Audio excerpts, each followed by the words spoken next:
Here's the Firebirds take on the Chatham Anglers in round one of the playoffs, game one. I'm Amanda Irvin with the Coach's Corner, joined by manager Kelly Nicholson. Kelly, how are you doing? Fine, thank you, Amanda. How are you? I'm good. Kelly, so a month ago we saw Zach Allen throw from Chatham through 6 scoreless innings.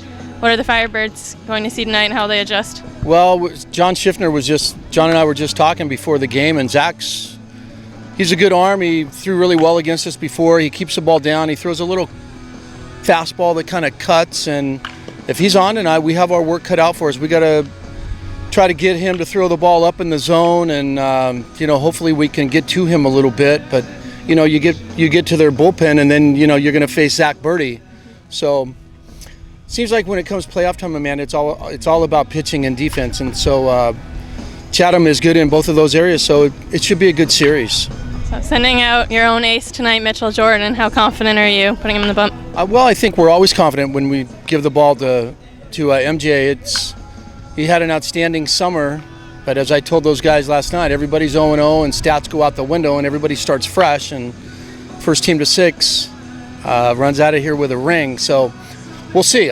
We would expect MJ to be good. We expect him to throw a lot of strikes and 3 pitches for strikes and see what happens. That's why we play the games.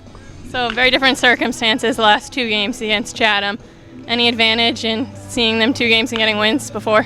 Well, I don't think the winning was the important thing. We were just trying to gather as much information as we could as we saw arms and saw situations and saw hitters. We were just trying to study them the past couple nights. So we feel like we have a pretty good report on them, and I'm sure they have a good report on us. And as I've told our guys, the last half of the season, it's not the best team that's going to win the Keep League championship. It's a team that plays the best. That's going to dogpile here in 8 or 9 days. So hopefully it's going to be us.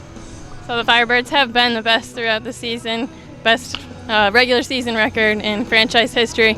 Is there any extra pressure coming in from that? It's funny you asked that. Dawn and I were actually talking about that last night, and she's kind of a big underdog fan. And I told her I don't think there is. She goes, "What are you going to do? Are you going to do anything different?" And I said, "No, we're just going to prepare well, and we're going to compete." And that's all I've asked of our guys all summer. We expect them to do it during the playoffs. The atmosphere is a little bit different, obviously, as you know, and you have to win 2 in each series, or you're headed home, and the season comes to a crashing halt. So we're not going to do anything different. I think we're well prepared tonight. Our pitching rotation is set up. Our bullpen is fresh. We're relatively healthy.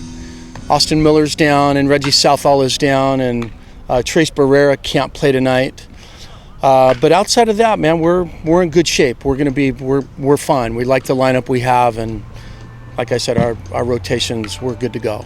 So this team throughout the season has been a really loose and fun team in the dugout. The ones I've talked to today, we're pretty excited to get the fans to fill the hill. What have you seen in this clubhouse before the game? Yeah, they're pretty loose. It's a good group, and I think they know what's at stake. We have some guys that have been to Omaha, and we have some national champions on this team, and they know what it's like to dogpile, and they know what it's like to compete for a ring. And I think it's beneficial to our ball club to have guys on our team like that. Any time we can get a kid from Virginia that's won a national title, and Daniel Pinheiro, and a couple arms that came in, and then we have Brian Reynolds, who won the national title 2 years ago from Vanderbilt, and John Kilichowski, who's pitched in Omaha. If we fortunate enough to get to John in our rotation, there's no doubt that experience in big games is going to help our ball club. So you just said experience will be a strength. What else do you think is the biggest strength of this team going along in playoffs? I think they're really good teammates. I think they care about one another, and I think they really want to win this thing. And I've been so proud of them from game 1 up until game 44 last night. They compete right down until the final out, and I would expect them to do that during the playoffs. All right, thanks, Coach. This was Amanda Irvin here with the Coach's Corner as the Firebirds are set to take on the Chatham A.